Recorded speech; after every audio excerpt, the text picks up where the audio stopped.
Welcome everyone to today's MyHR webinar thinking about managing employee conversations. Thank you so much for joining us today. We're really thrilled to have you and we're working across 3 different territories today with my colleagues Julie Morris, who's our country manager for Canada, and Nicole, who's our country manager for Australia. Thank you for your patience as we get started, coordinating across 3 different time zones. Just took us a second this morning with our tech, but we're really pleased to be here. We've got some really excellent content for you today, and it's always a thrill for me to co-present with people who are much more capable and much more experienced than me, because I always learn something too.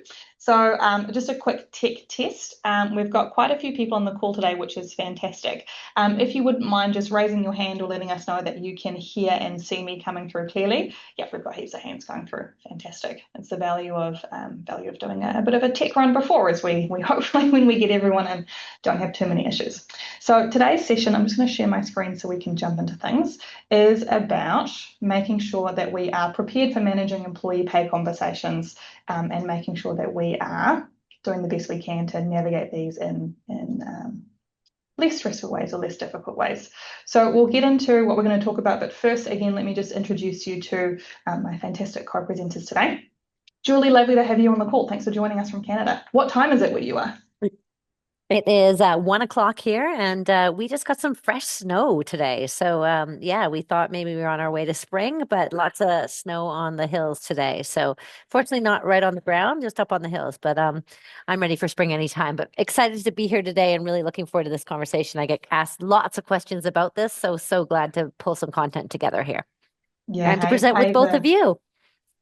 Pay is such a tricky topic. In whatever country Mhm. you're in, people have big feelings about what they get paid. So I think there'll be some really good learnings here for our Canadian guests as well. And Nicole, lovely to see you. How are you today? Good, thank you. Good morning. It's 8 a.m. in lovely Sydney. I'm still pre-coffee, but I promise you I'm going to be on my best behavior. And yeah, finally a little bit of cool weather in Sydney after a bit of a hot one yesterday. Good to be with you all. Thanks for joining us, Nicole. Lovely to see you as always. So let's kick into what we're going to be talking about today. But of course, as always, a bit of housekeeping. So the first thing to be aware of is that this session is designed for people, leaders, managers, and business owners. So if you have the responsibility for making decisions about pay in your business or contributing to pay and remuneration conversations, this will be a fantastic session for you to get some value out of.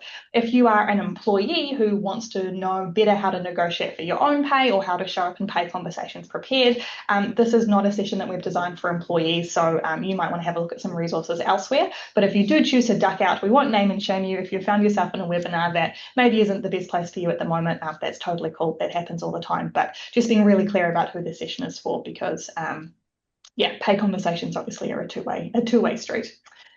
So questions are super welcome. This is the webinar that we have had our personal best for the most questions pre-submitted of any webinar, which is fantastic. Towards the end of the session, we've got these pre-submitted questions up, and myself, Julie, and Nicole will take turns going through and answering them. If you do have questions as you go through, please pop them in. Again, these sessions are designed to be useful for our audience. If it's stuff that we haven't covered off or that you want to dive deeper into, we'd really welcome your question. If you'd like it to be anonymous, you've got the anonymous button there. And just be aware that because the webinar is being recorded, your question will be accessible and viewable for others afterwards. So if you want to make use of the anonymous function, go ahead. If anything does come through to us, which has identifying details like someone's name or their business, we'll do our best to scrub them as we're answering them. And if there's any question that we didn't answer, you are very welcome to get in touch with us afterwards and flick your questions through. But we'll do our best to leave plenty of time for Q&A, because we've got the pre-submitted ones, and then usually there's a few that come through on the call.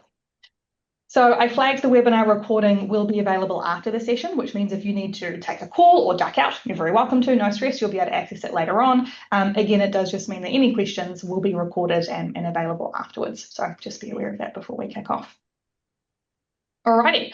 So what are we going to expect today, and what are we covering off? So the first thing is there will be a legal update from New Zealand, Australia and Canada about the pay-related laws that are changing in our countries. Nicole, Julie and I will speak to each of those. And then we'll start talking about getting remuneration right. So what does this involve? What are some of the things you should be aware of? Kind of a big picture piece to consider in terms of why remuneration matters. We'll cover off the legalities, so some of the kind of process pieces you need to be aware of. We'll talk about how you should manage pay and what's happening there. We'll finally talk about managing the actual pay conversation, especially if an employee's frustrated or unhappy with the increase that they did or didn't get.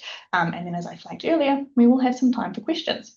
Now, one of the things that's a bit tricky is that because I've had some tech issues with my monitor this morning, I can't remember or see who I've assigned to speak to each slide.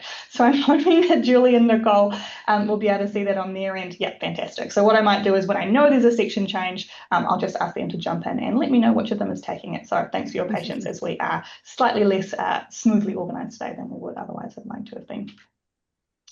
So this is the slide, of course, that we always include so people know who it is that we are and why we're doing this session. So MyHR has been making HR easy for small businesses since 2013. So 13 years ago, we've been in business.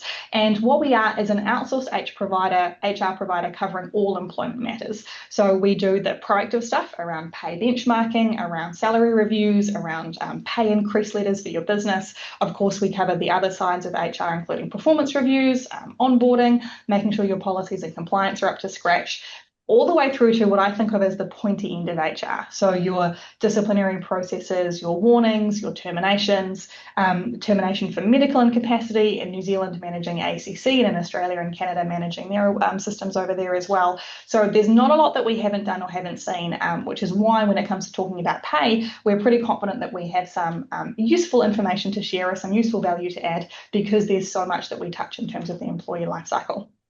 And the way that we deliver our services is a bit different. So we have expert HR people in the background who are our HR advisors and employment relations specialists, backed by a really advanced HRIS platform that has some AI baked into it, which means we can deliver at scale. So it's a really powerful, really easy to use HRIS system that is designed for small business. You don't need a qualification in information systems to implement MyHR in your business. It's really easy to use. You've got an onboarding manager who works with you as you sign up to us, and then of course your HR experts in the background to deal with people issues as they may come along. We now support employers in New Zealand, Canada, and Australia, which is why the three of us are on the call. And our customers are really varied in size. So our smallest has 1 employee. Our largest business in New Zealand that we support has around 750 staff. Rosine Paints is our largest client, and then everything in between. There's not a lot that we haven't seen or touched, which means that when something does happen in your business, as it inevitably will, you've got a really experienced team who know what they're talking about to support. Importantly, because we're a SaaS business, the way that our fees work is it's a monthly subscription fee based on your headcount. So unlike lawyers or consultants, we don't bill you every 6 minutes. You might talk to us 20 times in February because you've got questions about how you're going to manage your performance review cycle for the end of the year coming up in March in New Zealand for the financial year. Someone might have punched a colleague and you have to deal with that issue. There's a new starter who's landing who needs a bit of support figuring out kind of what their employment agreement looks like. Then you might only call us once in March. Your cost remains the same because it's that subscription fee rather than based on usage. So without further ado, let's kick into our content here and we'll start with our legal update. So 2 pieces from New Zealand, and we're going to be talking about what's going on with the laws sort of regarding pay. So last year, the Theft by Employer Amendment Act passed and is now part of our criminal law. So employers now can face criminal prosecution if you don't pay employees what they're entitled to without a reasonable excuse. Having a pay run delayed because some shit happened with your payroll provider and you couldn't have kind of controlled it, you won't be liable for a criminal penalty in that circumstance. It's out of your control. And in terms of an individual, if you're the person who's held liable, it's up to 1 year in prison or a fine not exceeding $5,000. For an entity, so the limited liability company or the charity or the partnership, it's a fine not exceeding $30,000. So this is not retroactive. Anything that happened before March 2025 isn't kind of subject to criminal proceedings under this law change. But do be aware that if there are any inconsistencies in your pay or if you're withholding pay from people that they should be entitled to, criminal penalties are now a risk that you might need to manage or to be aware of. Next piece from New Zealand. So this is the pay secrecy law that passed towards the middle of last year. So now, regardless of what their employment agreement says, employees can safely discuss their pay at work with colleagues, with people in their team, with people who aren't in their team, and employers can't basically do anything to retaliate or punish them. This might be like social ostracization, like just kind of cold shouldering them and being difficult. It could be denying them promotions. It might be issuing them with a warning. Any of that kind of action is considered adverse conduct. And if employers behave that way towards the employees, the employee now has grounds for a new personal grievance based on that adverse conduct. So this is currently law. It came into play in August 2025. If you have a pay secrecy clause in your employment agreement, which says something like pay is confidential, can't be discussed. If you do, it will be considered a breach of this agreement. You don't have to remove that clause from your agreement, so you don't have to go through a whole documentation update process, but it's unenforceable. Even though it's in there, the law supersedes your employment agreements. You can't punish people or manage the situation if they have discussed their pay at work. So handing over to Julie to talk about the changes in Canada. Yeah, so in Canada, some interesting changes, very similar to what you're seeing in New Zealand. So we have the Pay Transparency Act. So if you look across Canada, each province has slightly different acts. Pay Transparency Act is actually a BC Act, so based in BC, but obviously we consult across Canada. But we're seeing real similarities in all the provinces. But Pay Transparency talks about making sure that it's really clear what people are being paid. So when a job is posted, the wage must be listed there for the job posting. Same thing, you cannot bar employees from talking about their wages or what they're getting paid. And we also, in BC now, you can't ask someone, what they were paid in a previous role. So you can ask them what their salary expectations are, but you cannot ask them what were they paid. And this whole legislation is really aimed at reducing the gender pay gap. So huge gender pay gap across Canada. They're doing some reporting every year on it and really aiming to cut that, to stop that happening, that men are generally being paid about 10% more than women. So it's coming across all provinces. In Ontario, the Pay Transparency Act, it applies to businesses with 25 plus employees. So under 25, you're not there. But there actually has to be pay transparency reporting happening now in BC, where you actually have to report out what you're paying each employee. If you're over 100 employees at this point, it keeps getting lower and lower. So yeah, some really interesting legislation there. Nicole, Awesome. do you have Yes, anything I'll jump in.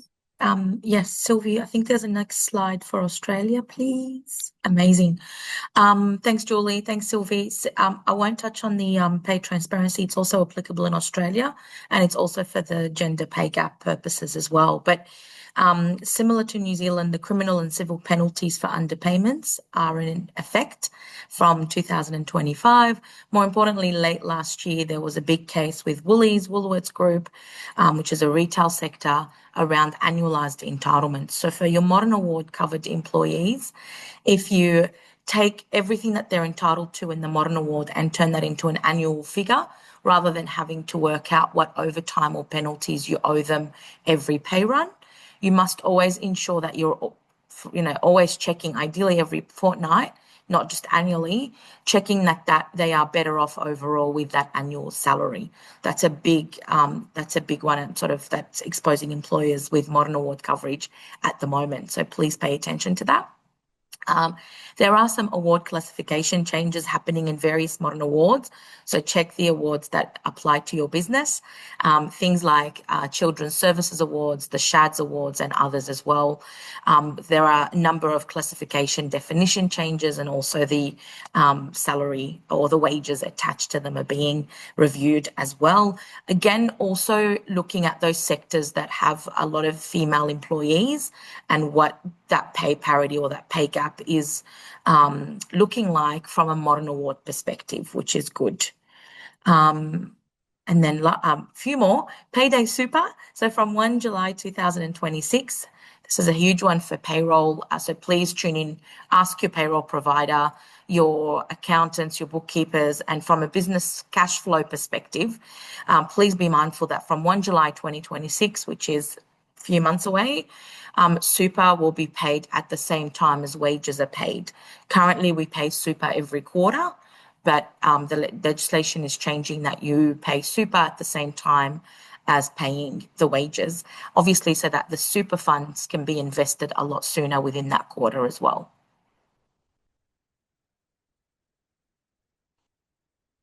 Lastly, the Fair Work Amendment, Protecting Penalty and Overtime Rates Bill 2025. That's a big mouthful.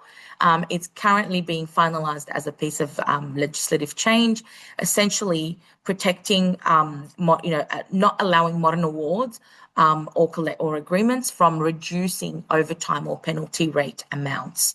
So it's a bit of a protection bill. Keep an eye out for that one, or ask us for an update when it's released. Awesome. Back to you, Sylvie or Julie, I think. Perfect. Thanks, team. So Julie, I'll hand over you to kick us off with talking about getting remuneration right. Take it away. Absolutely. So can you just click the slides through here for me, Sylvie? Oh, yeah, perfect. This was actually your slide, Sylvie, but I'm happy to speak to it if you would like to. I'll jump great. in. So we can make things a bit more straightforward. okay, perfect. Thank you. So pay is obviously something that has lots of emotions surrounding it, right? But there are some practical reasons to want to get it right as well.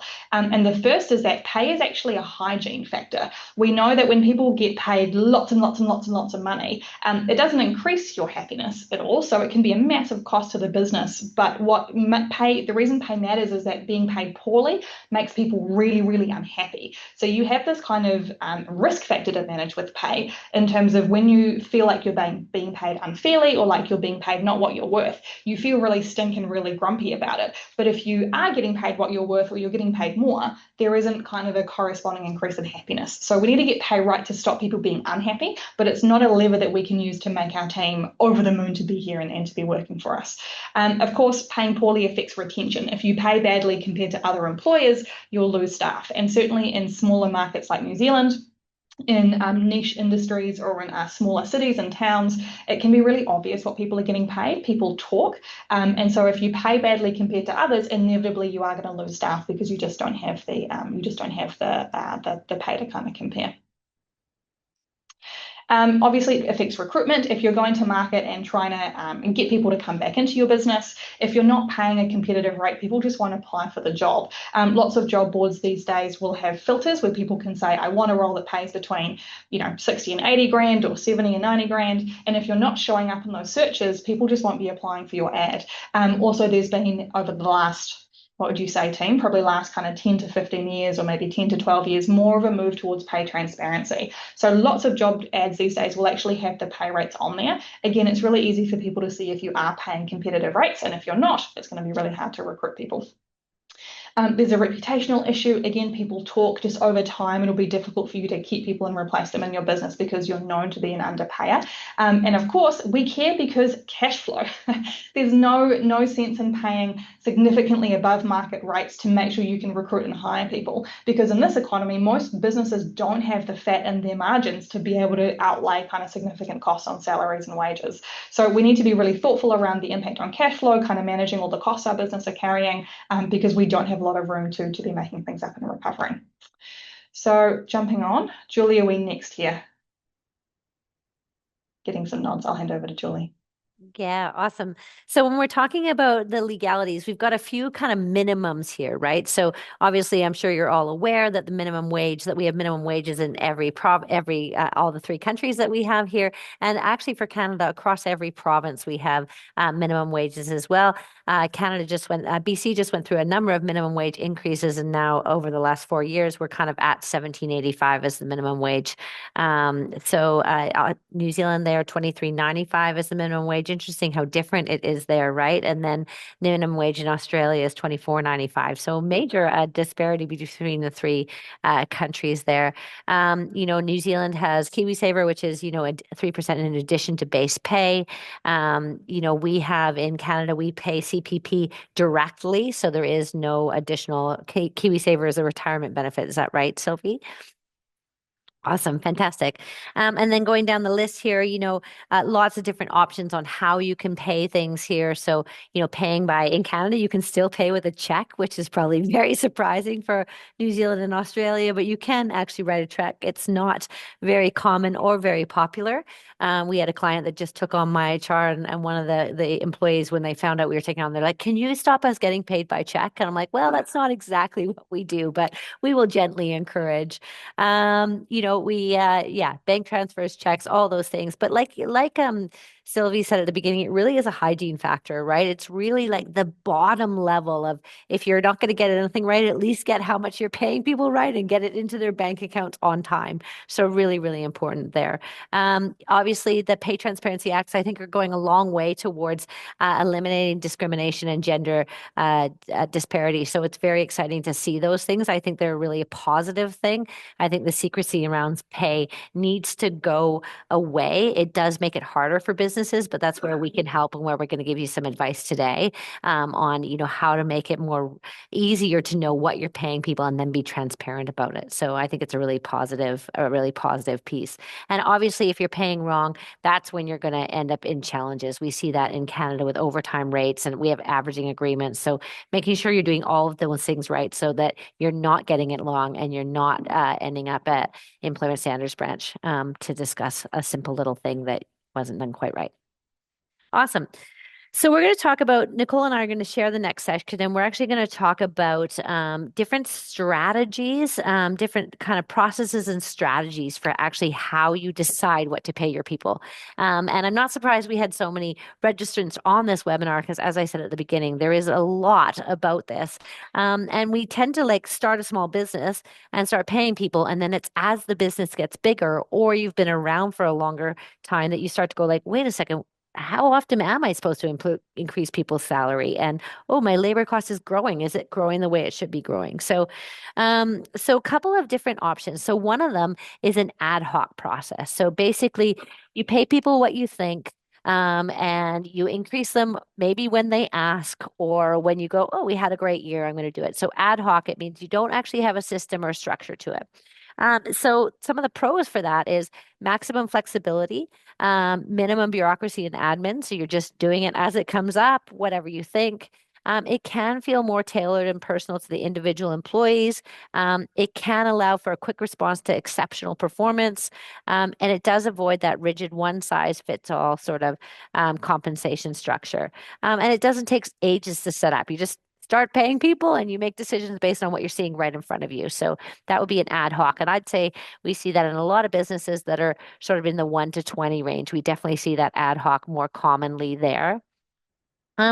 Some of the pros, some of the cons to that is, it relies on skilled managers, right? So it relies on kind of having an overall understanding of what the role is worth, and being able to sort of weigh out the job that someone's doing and whether you're paying it accurately. So it can lead to a bit of favoritism if someone's asking for a pay increase, or it can lead to this what we call the halo effect, where you see something great and you increase the compensation for that one great piece. And then you look at the overall and go, is that pay matching? So yeah, that's an unbiased decision making, and it can lead to inequitable pay differences. So you might have someone that's really comfortable speaking about pay and they're asking you regularly for a pay increase, and you have a really hard worker that never says anything about pay and is not comfortable having that conversation. And before you know it, they're being paid very differently, and they might be doing the same work and performing equally as well as one another. It can make budgeting and financial planning more challenging. So if you don't know when you're going to give a pay increase, or you don't have a plan on how the wages are going to go up, it can be difficult right there. And it can make it harder to defend compensation decisions as if challenged. So this worked particularly well when no one ever talked about pay, right? It was easier when no one talked about pay.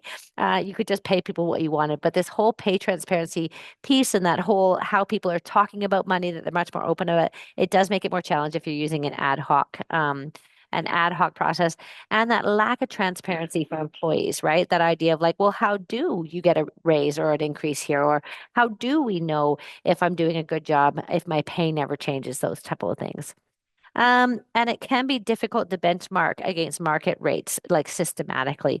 The other thing I find about ad hoc is it can mean that the pay is on the table all the time, right? At any time of the year, you're having a conversation about pay because you haven't set up a system or process for it. In the opposite is a structured pay process. So with a structured pay process, what you're going to see is you're going to make some decisions around what time of year you do pay increases. They may or may not happen, but you would have a time of year where you would say, listen, at this time of year, we review the pay that people have. You may have salary bands that are part of a structured pay process. So Nicole's going to talk a little bit more about like different types of processes. But the pros for these are that you know when to expect a structured pay process. It reduces potential bias and favoritism. So you might have an area where you can add a little bit back on for performance, but you're really tying it to the potential job. It definitely supports your systematic budgeting and finance planning. So knowing what your cost of labor is going to be for. And it does increase employee confidence and compensation decisions. So a lot of really strong research on the idea that if you take pay off the table, you pay people fairly and it's transparent and clear, you give them the opportunity to really flourish in their job because they're not focused on like, am I getting paid right? You're getting paid well, you're getting paid for the role you're doing. Now let's really talk about the other ways to engage you in your job.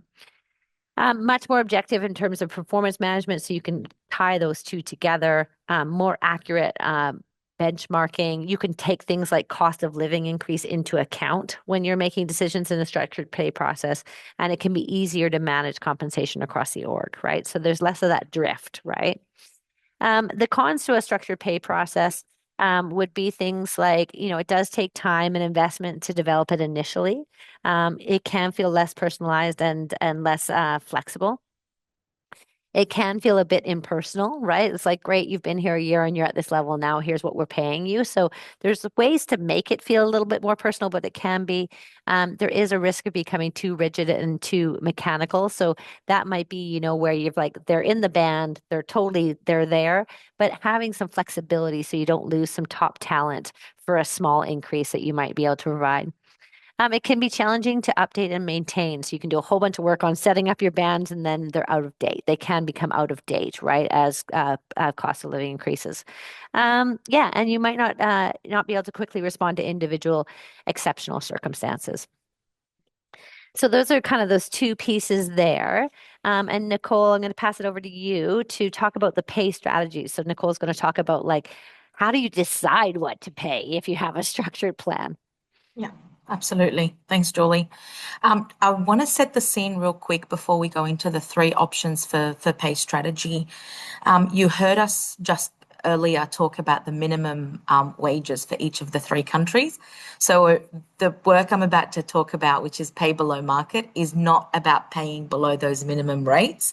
It's about paying below the market, what other companies are paying. And I'll go into that shortly. But in that structured versus unstructured world, and there's merit to both of them based on your size, your industry, you would be even potentially being intentional about being unstructured for good reasons, and then you may move to being structured later on, also for good reasons. So everything that Julie has just described is not just about a black and white, am I or am I not? It could be that your business is in one of those categories at any given time, and then you sort of move into a more structured as you grow effectively. When you do have a structured world, you really should be thinking about, and even without that, even if you're in an ad hoc space, you should be thinking about for salaries that I don't have, for jobs where I don't have clear market data or clear modern awards telling me what to pay. Where am I getting that salary information from? We have access to salary surveys. You could be thinking about your own internal salary bands. You'd be thinking about job family frameworks or capability frameworks that says, I want to think about, I have a junior engineer, a mid-level engineer, and a senior engineer, and these are the salary bands roughly that fit into each of these. That's what Julie's talking about, where that starts to become too rigid and not flexible enough, but at least it gives you a little bit of a guide around how you're approaching compensation or remuneration for your company. So with that context, and you've got some salary data, whether that's your internal banding or benchmarking, thinking about it from an external point of view and external survey points, You want to think about strategically where you're positioning yourself. And so they're the three options that we're about to talk you through. First one being you decide to pay below market rates. I say that with intention, yet you decide to pay below market rates. My preference for you is that you don't accidentally find out that you've paid below market rate. My preference for you as a business is do the work, do the research, then decide.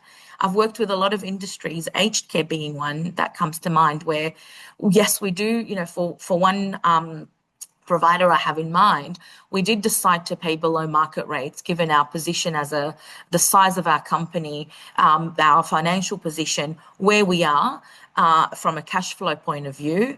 However, we were very intentional about the rest of the benefits and what we built from an employee value proposition, what we offer for you to come and join us. If it's not the salary, that's the attractive part of it. So on the one hand, this option reduces cost, has less impact on cash flow. However, you will be experiencing, or you will be accepting some churn or some turnover. So with people leaving you, or people are being unhappy or looking to be compensated in different ways. So I want you to think about, what culture do I design to make sure that people stay for the culture? I come for the money, I stay for the people. And the people is a big part of it. Anyone who's run an employee engagement survey, you would have so much data that says to you, the people who are engaged, there's a correlation between the team that they're a part of and the people leader or the leadership in that organization that they work with. So don't underestimate the power of having good people around you or designing a great team to retain your high performers. Interesting work. Am I involved in interesting work that actually makes me want to stay, regardless of where I'm being, where I am in the market? And of course, is this a charity or not for profit? Aged care as a sector that I've just mentioned just now, that is that's a sector that particular company I have in mind was a not-for-profit organization. And so you are intentionally thinking about, if I'm paying below market rates, what am I offering as a charity? In Australia, there is a DGR, I don't know what it stands for, but it's effectively a status for your company being a charity, and so your employees get taxed a little bit less. So that's a benefit, or that's a reason to attract talent to your industry. Glamour industry, it could be that you're getting paid, but you're getting awesome access to events or concerts or discounts, whatever it may be. Or finally, it may be that you're paying equity as well as the salary, if you think about a startup kind of structure as well there. Option 2 is you can see the flow of these section. Option 2 is to pay market rate.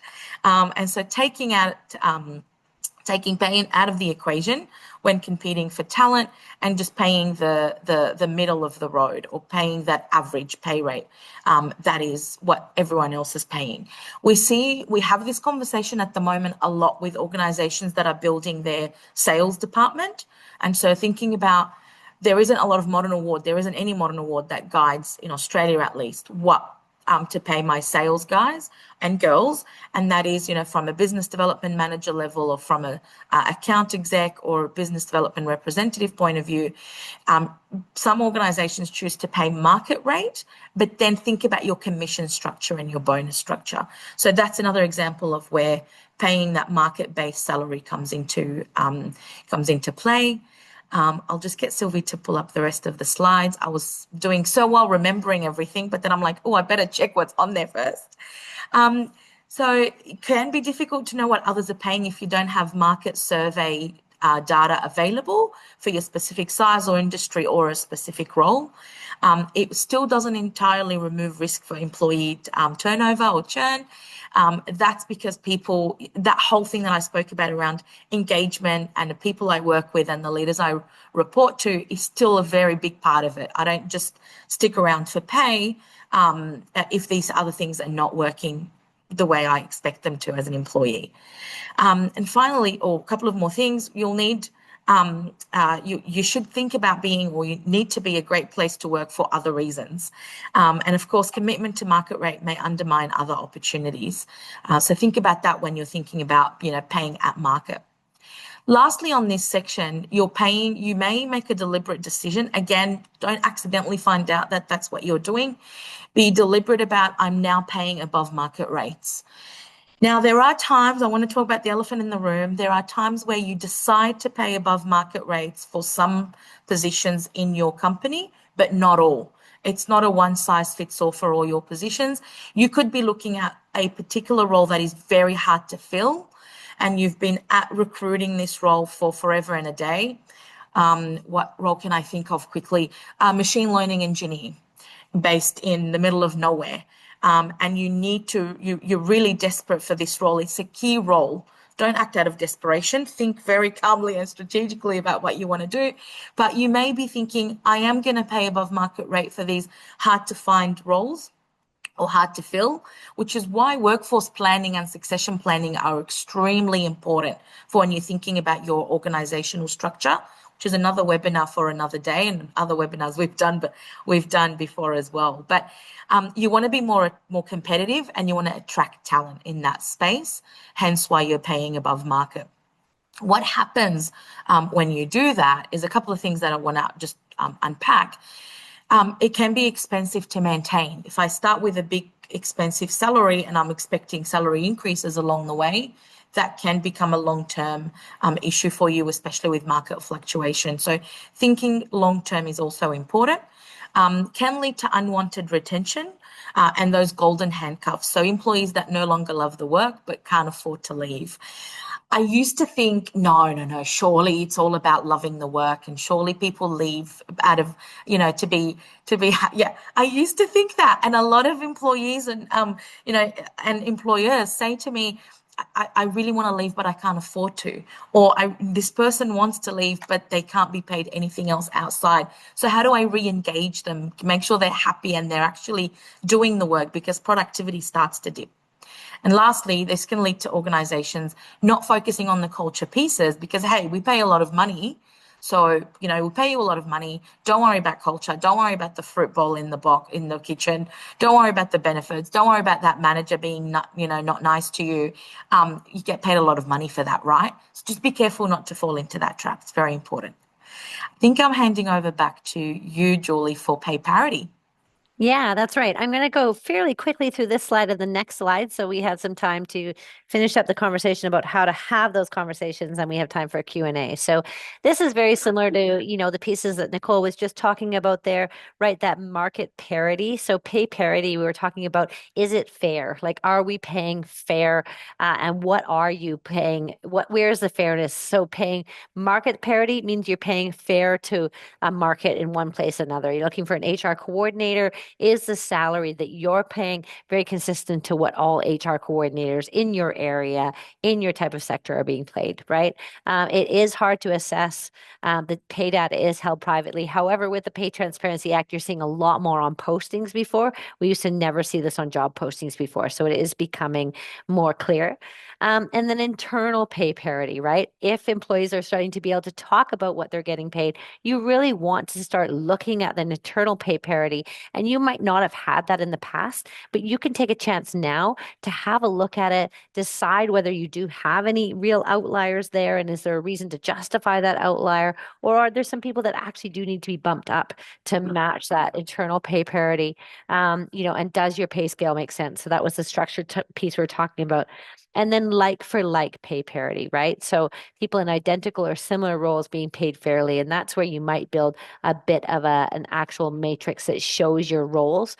Like, HR coordinator is the same as a finance coordinator. Therefore, we're going to see similar pay between those two roles, right? So you're wanting to build that. And that's where, working with MyHR, we can definitely help you with that type of work, or another consultant can help you with that type of work. And at no point can you take into account gender, religion, or parental status around those pay parity. That's where we're trying to build that piece there. So what do we recommend? We recommend you making a decision and you're transparent about that decision. Like Nicole said and Sylvia alluded to, right? You can keep it ad hoc, but you want to have some reasons around that. Where are the good reasons that I've worked for places where we say we play at the 25th percentile. So we're a growing, expanding business. There's tons of opportunity. You get to travel here. It's exciting. You get all these different perks. And realistically, we're going to pay at the 25th percentile versus market. So, yeah, be transparent about it. The next one on the list is um, decide, yeah, be transparent so employees know what to make. I recommend personally, I don't know if either would agree, the once a year piece, right? So that you don't want to be looking at it all year round. And then people say, well, what if someone started just 3 months before the anniversary?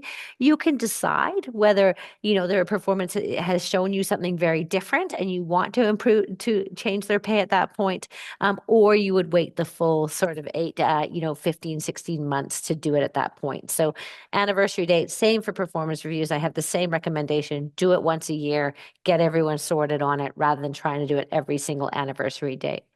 Have ranges for positions, right? So really, I like to see the ranges for positions there, right? That you're going to have it.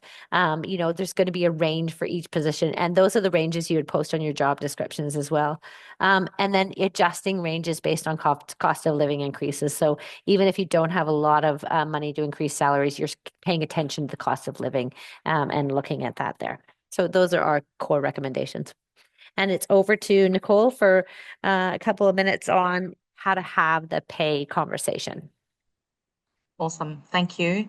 This is our last section before questions. So always be prepared and do your homework before the conversation. That's a big one for me. Some of these may be crucial conversations. So you're preparing for your own emotional state. It could be a very easy conversation to have. Well done, great year, or, we've done really well as a business. Here's your 5% increase. Thanks for coming. Like, we will give you a script in a minute about all of these, but I want to quickly just take a minute to say, where there is a crucial conversation, follow a bit of a crucial conversation model, which is checking in with your own mindset and going in prepared with your own emotional awareness there as well. So set the expectations and prevent surprises, even internal surprises in terms of how you're going to react to their reaction. So in here, big tip from us is give your team regular updates about the business and economy during the year. So there aren't any surprises around the correlation between our financial performance and the increases that we can afford to give. From there, you'll want to also be prepared to support your decision with data rather than sort of being umming and ahhing in the meeting and not being that prepared. So you've reviewed the role, the job description, the potential for the employee. You've looked at market data. You've looked at comparable roles internally, externally. You've really gone as prepared as you can into that conversation. We can't emphasize that enough. And of course, separating pay discussions from performance reviews is important. So you can focus in one meeting on the feedback, positive or constructive, and in one meeting on the outcome, and obviously making sure that that is either acceptable, or if it's not, you're having an opportunity to discuss why it's not as well. So a little bit of a script for you for having the conversation. Set the scene, explain the factors that were considered, call out any contributions from a performance point of view, and provide that data where you have it. Be clear on the detail, answer the questions, update your systems, provide a letter and update systems. It's a quick and easy, powerful script to kind of keep you on track for those conversations. And as I said, stay emotionally checked in if there is a difficult conversation that you're about to have or you've just had. If there's an unhappy employee, some things to share with you all around how to respond. And chances are you will have those. Sometimes you won't have it straight away in that meeting. Some employees, and I see this all the time, managers come to me and say, but they were okay in the meeting and they accepted the outcome. And now 2 weeks later, they're not happy. What's that about? People take time to process if they're surprised, or people need to work up the courage to come back to you and say that they're not happy. What you want to be grateful for is that they're sharing those thoughts out loud, especially if they're a good performer, rather than resigning or leaving you. So acknowledge their view and disappointment about the outcome, go back with the reasons for the decision, confirm that you understand what they're after. Sometimes you'll change, you'll negotiate something. Sometimes you'll stay to, actually, I hear you. It is, it's this number, it's this increase, it's not going to change, but let's unpack a little bit more what else we can do. And I'll show you a script for that shortly as well. And finally, have a frank conversation. Ideally, the biggest takeaway from this is please make sure you prevent putting yourself in a position where this is the first time that the employee is hearing from you that they're not doing a good job, or the increase wasn't the increase they expected because of A, B, and C that they didn't do. I want you to give them that feedback as soon as that performance issue occurs, so that there are no surprises at the end of the year or in the middle of the year or whenever you're having that conversation. So finally, to wrap us up before questions, a little bit of a script around how you would structure that conversation. I understand you're disappointed about this increase. To recap, here are the things we've considered when making our decision. Can I just confirm you're looking for 8%? Here's what I need from you. Let's make a plan to get us to that, extra 5%. Let's make a plan for the deliverables for the next 3, 6, 12 months. Can you share some market data that supports your position? Finally, our decision is final. This doesn't reflect, your pay doesn't reflect the value of your role. This is all we can afford at the moment, for example, or whatever it is. But stay true to your decision if you genuinely cannot move, and think about what else you can do for that individual. So with that said, I'm going to hand it back over to Sylvie to lead us with questions. There's some really juicy ones in there, so let's go. Nice one. Well, thank you everyone for submitting your questions. We have had many come through as we've gone through this content, which is not a surprise. Because we've had live questions from people that we know are on the call, as well as these pre-submitted ones, I will jump into a couple of the live ones and I'll direct them to myself or Nicole or Julie if there's kind of a clear country bias. And then we'll jump into some of the pre-prepared ones just to make sure we're trying to cover off as many bases as we can today. So jumping into our live questions, Anonymous says, and I'll direct this one to Julie perhaps, we have a number of staff that are on the social work pay equity pay scale. We have some staff that are at the top of their band already, or actually a step or more above where they should sit. We have historically been putting staff up annually in July. However, this is now becoming an expectation, and we're wondering what should our stance be on this come July this year? Yeah, that's a really good question. And I see I see that happen a lot, a tendency to increase everyone every year. And before you know it, they're quite a ways out of the band. So what I like to have is a conversation around how compensation actually works. And essentially that the amount a person's paid for their role should be tied to the work that they're actually doing, right? So increasing pay year after year after year when the role doesn't change in complexity is a problem. And also trying to find that next career progression step, it may not be there either. So what I like to do is I like to have a conversation around, this is what the band, this is what we expect to pay for a role like yours. You are here at this level, right? We don't see an opening above it, but we want to help you continue to learn and grow so that you're ready for that position that opens up above you, or we can support you in transitioning to a higher level role in another organization. So hard to talk about people leaving the organization, but a frank conversation does have to be had that you are kind of at the top of your range, right? We just can't keep paying more for the same role all the time. So really important that you're tying compensation to the work that people are doing. It's not just their performance, right? Their performance is amazing. It's fantastic, but you can cap out in a role. And so that's what that conversation needs to be had about capping out and what do they want to learn in order to be able to move to that next role. Nice one. Thank you, Julie. Question from David about the new New Zealand law about being able to talk about your pay.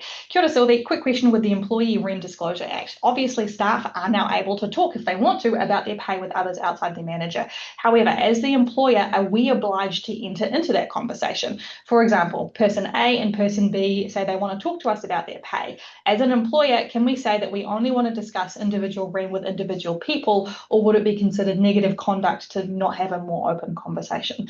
David, that's a brilliant question. If you are on individual employment agreements with your employees, so assuming there isn't a collective agreement in place, you're just on an IEA, you are totally within your rights to say, we at our business or our company don't discuss pay collectively. I'm very happy to talk to people one-on-one about their remuneration. I can't stop you guys discussing amongst yourselves, but when it comes time to review remuneration reviews or kind of one-off exceptional requests for pay increases, those conversations will be held one-on-one.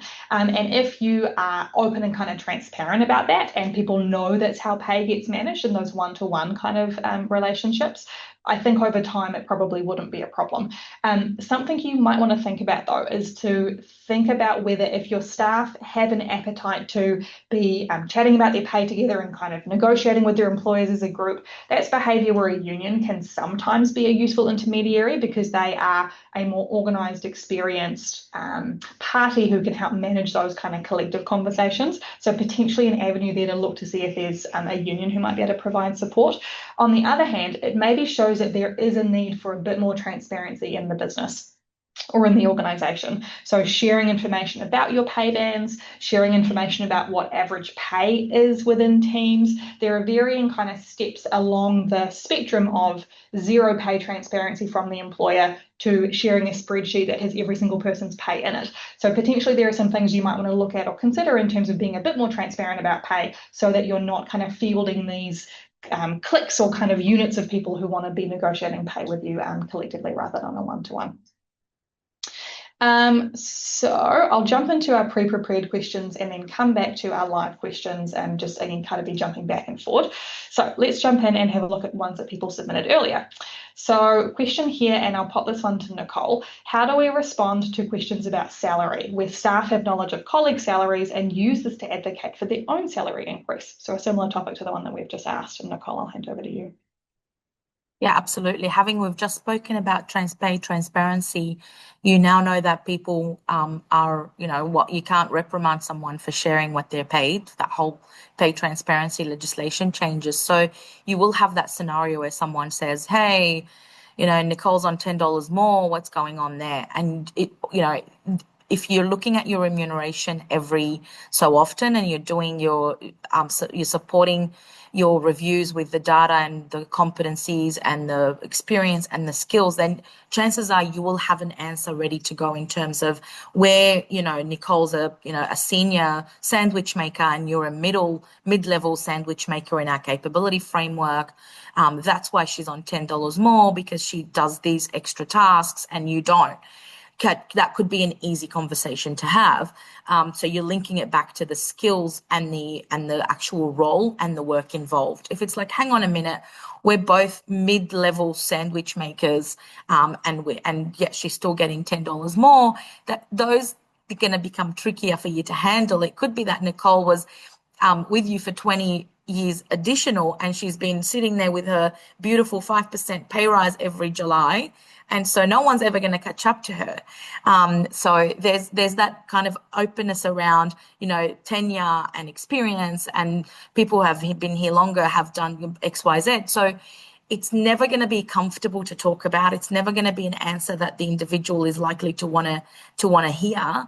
But you want to be in the background, making sure that as closely as you can, people who are doing the same job are getting paid the same amount, which is where that structure helps get you out of those situations. Nice. Thanks, Evie. Thanks, Nicole. And Julie, a question for you perhaps. How do we explain a pay decision that was implied but not promised by a predecessor who no longer works here? What advice would you give to this person? Yeah, so I think what we're talking about is maybe a pay increase that didn't actually go into action, right? So someone promised something and then it didn't go into action. I think that's just about the employee having a clear conversation, or the employer having a clear conversation, and it can just start with an exploratory conversation, right? So I've heard you mention this, describe the situation to me, describe what was happening, and then you would take that away and do some digging and do some, like Nicole said, about prepping for the conversation. So find out what the issue is, what was promised, what didn't happen, when was that all there, and then do your own research. How does that fit in with what others are being paid? How does that fit in with the market rate and values? And then you're going back to the employee and having a conversation. So saying, this is where we're actually at. This is where the business is at. This is what I can do for you. And in order to get you to that piece, right, like the same as the unhappy employee conversation, this is what we would need to see. We're seeing a lot of that kind of in the chat there around the idea of like, what if we can't afford a pay increase? And I think in this economy, sorry, I'm Sylvia, I'm just going to jump into that one from that one. I'm seeing a lot of that. It's some tough economic times, right? For us all personally, the cost of groceries, the cost of living is high, but that's also being felt by businesses. And it's not the business's responsibility to carry that. You need to do the best you can with the financial resources you have available. And you know what? It may be a conversation that, you know what, we can't afford to increase anyone's salary this year. You've seen this happen. You've seen where we're at with the current clients we're servicing. We don't want to eliminate staff. So instead, we've chose to hold our salaries where they are and, look for other ways to make work fun or to make the culture amazing, to kind of, and you're risking turnover, but you know what? That's just what you have to do sometimes, right? Is you have to hold steady on the wages and risk that turnover. We mentioned cost of living a few times, right? Do we have to give a cost of living increase? No, but that is about trying to stay with market parity. So it's all those factors combined together there to help you make your decisions. Oh, you muted, Sylvie. Thanks for that catch. A great answer, Julie. And I think too that piece around if there are other levers that you have to pull to add value to people's time with you. I worked with a small furniture making business a few years ago who was really struggling. It was the middle of COVID. No hotels or restaurants were doing fit outs, so they had kind of no big orders for furniture to build and design. And what they did was they gave all of their team an extra week of annual leave for that year. So rather than having in New Zealand 4 weeks off, they had 5 weeks off. And obviously that's not going to help with every single person's situation, but the extra paid time away from work was kind of enough to go, we get it, it sucks, we'd like to give you pay increases, but we can't. Here's this thing that we can do to show you that it's not about you, it's about kind of our broader economic circumstances and how we manage things. So this question here, how does the labour wage index factor into business decisions broadly? Is it a foundational factor or suggested info? Everything is always suggested. You are the boss in your own business. You can choose what you take on or not. But having a look at the consumer price index or the CPI in New Zealand or whatever your kind of cost of living or cost of labour index is a good way to understand how much you may need to increase people's pay by to meet the market. Not every business does a cost of living increase every year. So businesses will do more than that if the value of their particular roles has shifted. But it's a good benchmark to understand particularly what your staff might be looking to expect. So it's information for you to absorb into your decision-making process. It's not necessarily a requirement or an expectation in terms of pay increases that you might give.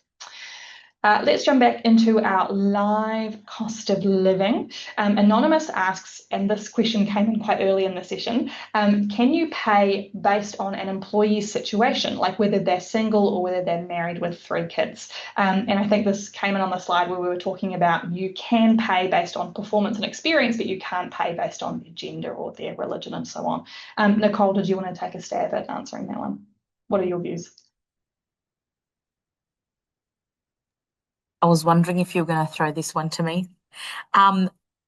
This is a dangerous territory in that you risk having different businesses interpret that differently, which is why the answer is no.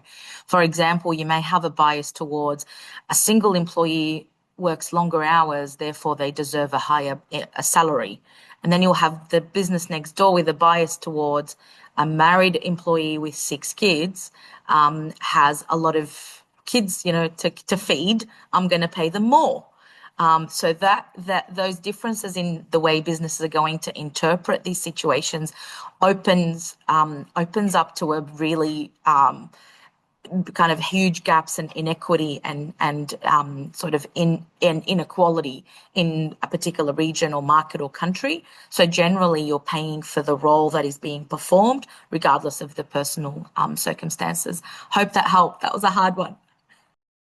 Yeah, great response, Nicole. I'd agree with that. I think too, in New Zealand, your marital status, like whether you're single or in a de facto relationship or a civil union or married, is a protected category of discrimination. So if you had other employees who, with all of these pay transparency laws, finds out that their married colleague gets paid 20 grand a year more than them because they've got more mouths to feed, or vice versa, if you have a married employee who finds that they're single, works all hours, works all weekends, colleague is getting paid 20k more, you might find yourself on the hook for a human rights claim, which is much more expensive than an employment relations claim. So definitely something to be considered in terms of those protected categories, hey?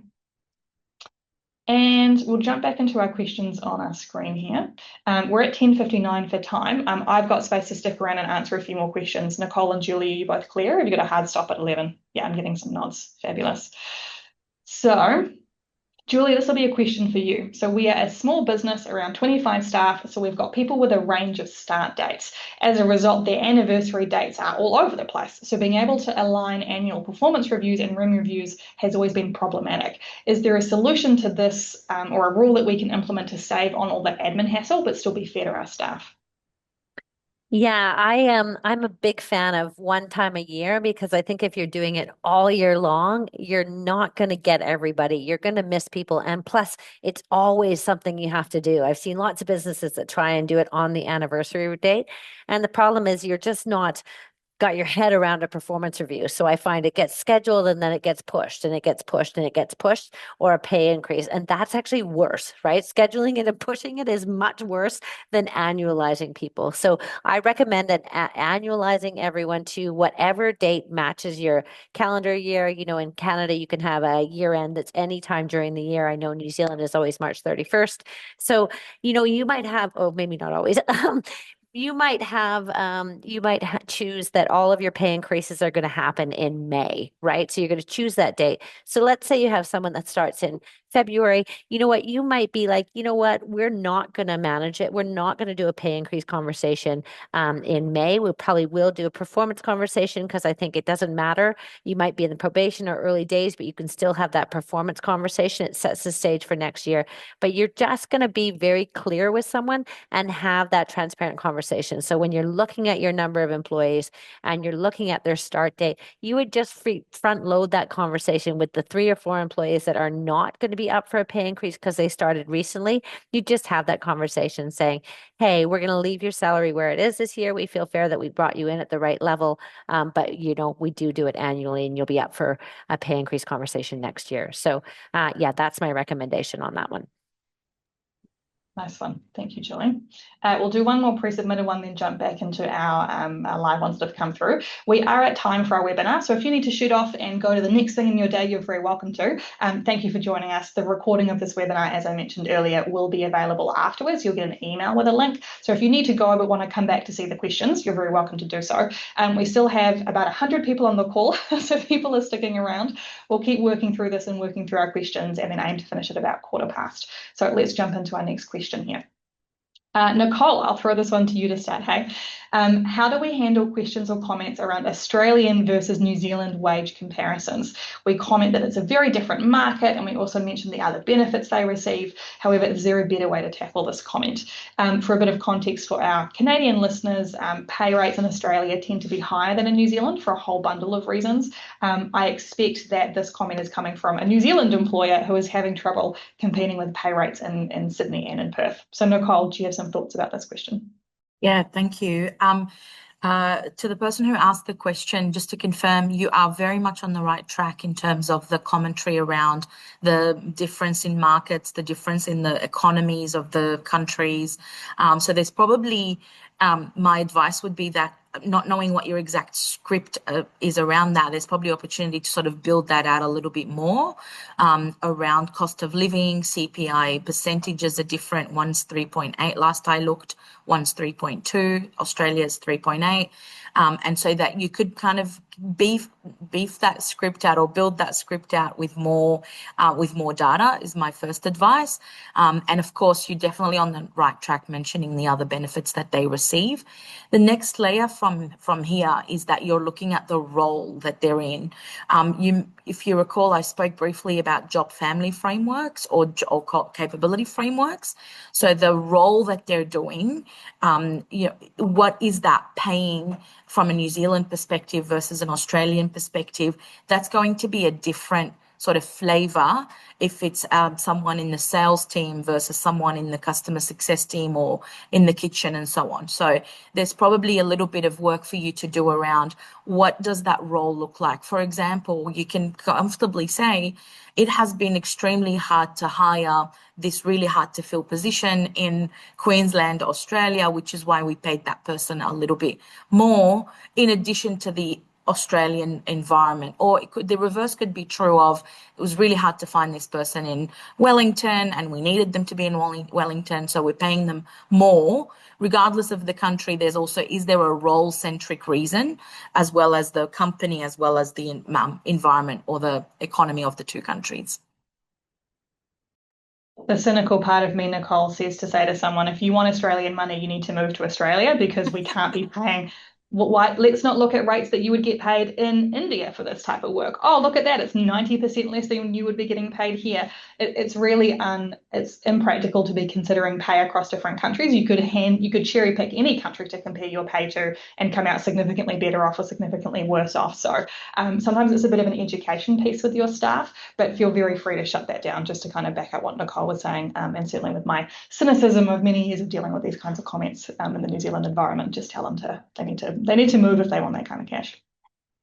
So jumping back to our live questions, we've got quite a few here around what do we do if someone's at the top of their pay range and either wants more money or the cost of living increase kind of would keep bumping them over, or sort of the role hasn't changed and they kind of want more cash. I think the first question I would ask is, do your pay ranges accurately reflect the value of these roles to your business still? And do you care about the consequences if you stick to them and people are unhappy? The reason I point that out is your pay ranges should be there to simplify decision making rather than to be a process that handcuffs you and hobbles you and means you can't deal with reasonable requests for pay increases. So one, check that your pay ranges are still kind of accurate and still useful. Two, check in to make sure that your people who are kind of at the top of the range are being paid fairly based on all other factors like cost of living and all the other pieces.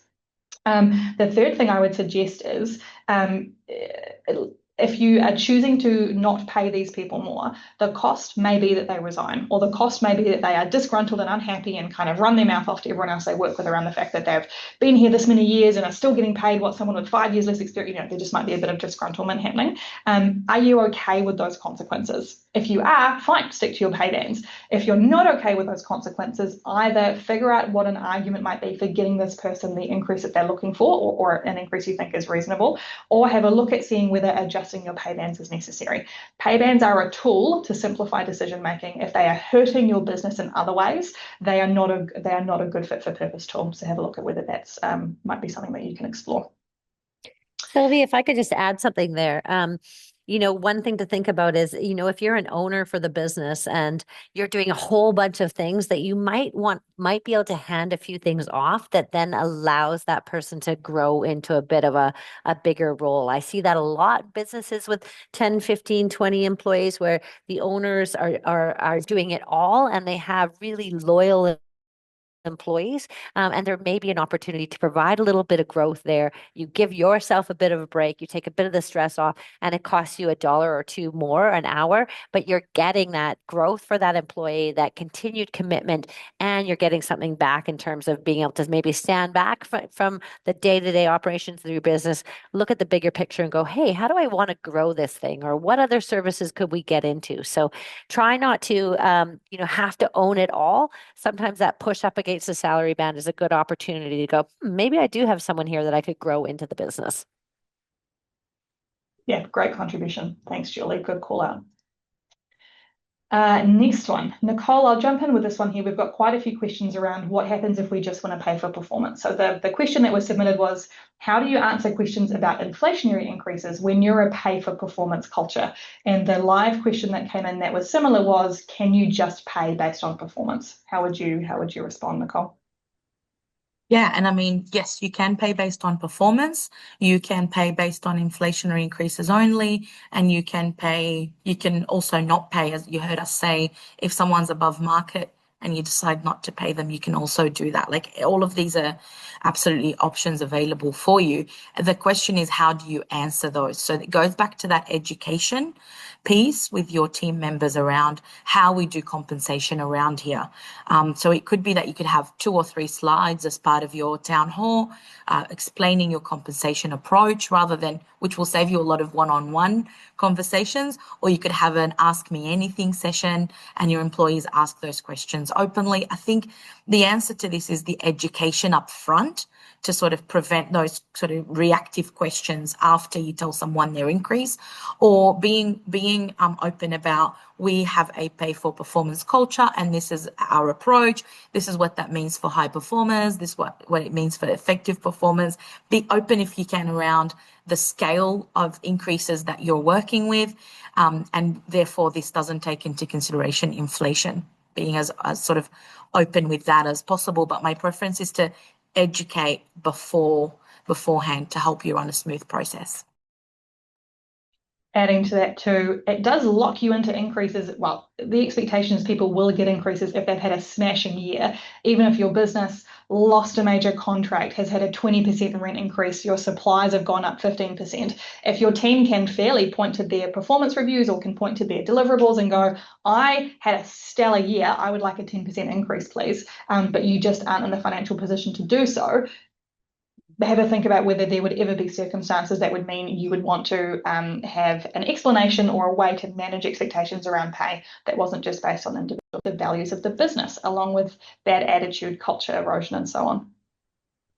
Yeah, 100%. And like Nicole said, ideally, they're not hearing about those challenges in that pay increase letter, right? So that those challenges are being coming up all the way along, or there's been multiple conversations about that. So that obviously, when it comes time to pay increase, even before the pay increase time, you've got this person on a performance improvement plan, or you've had real conversations about it, so that we're going to be saying to them, like, it is salary increase time. You and I have had lots of conversations recently about where your performance is at, and we need to actually get you moving in the right direction and increase your performance, and then we can look at salary. If you haven't had that, there's no time like the present, right? At any point in time, you need to have a conversation about where performance is at. I like them to be separated from pay, but if you can't separate them and they have to be separated, you got to say what's actually there for the person. And my recommendation would be specific examples of the behavior you're seeing that doesn't match a commitment to working with the person to improve the behavior, and not seeing the actual lack of a pay increase as a punishment, but just as an indicator that we're not there for a pay increase yet. It's not yet, right? We have some things we need to work on before we would look at that, rather than you're not getting a pay increase because of all these things. So just reframing that slightly would be my recommendation. Nice. Thank you, Julie. And a question from a New Zealand attendee. Anonymous asks, if one of your staff has been off for 6 months with ACC and is now back, can you postpone their pay review for this reason, as they've got the annual leave and sick leave, i.e. costs to the business, over the time they've been away? I would recommend going ahead with the pay review piece, but as part of the factors that you are assessing, the fact that they were away for 6 months, maybe didn't hit their deliverables, maybe haven't developed in terms of the skills or the competencies that they have in the role as much, and that might be the reason you choose not to give them an increase this time around. Avoiding doing the review will give them 2 things to be grumpy about. One, they didn't get a pay increase and you didn't even talk to them about it, so suddenly they're twice as grumpy as they might be. Going ahead with the review conversation doesn't mean you have to commit to a pay increase. At no point, unless it's written somewhere that you will increase their pay, you don't have to increase people's pay as part of a review conversation, but going ahead and doing the review means you can lay out your reasons for the discussion, you're being transparent about the decision, and you're not giving them something else to be grumpy with you about on top of not getting a pay increase. Jumping down, we will do one more of the pre-submitted ones. We've answered this question in terms of someone's being paid way over bracket, so unlikely to get a pay increase. And critically, how do we not give pay increases but not have it turn into a negative conversation? I think I speak for all of us when I say that we've been pretty clear that you need to be transparent about why the pay increase isn't happening. Is it because the business is in a tricky financial situation? Is it because the employee is at the top of their band? Is it because you have concerns around their behaviour and the way they're showing up at work? Is it because they just had a shitty year and didn't deliver what was asked of them, and so you don't think a pay increase is justified? Whatever the reason is, be transparent, talk it through, make sure the person understands your reasons.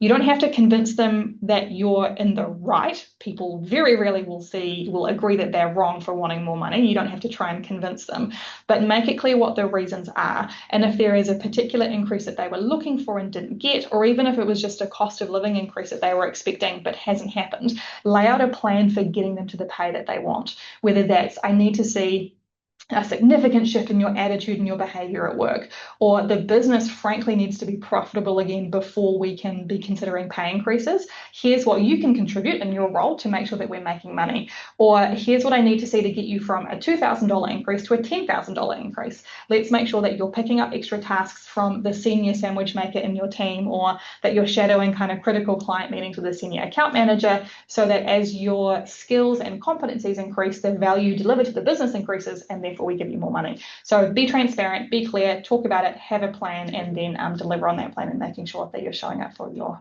expectations.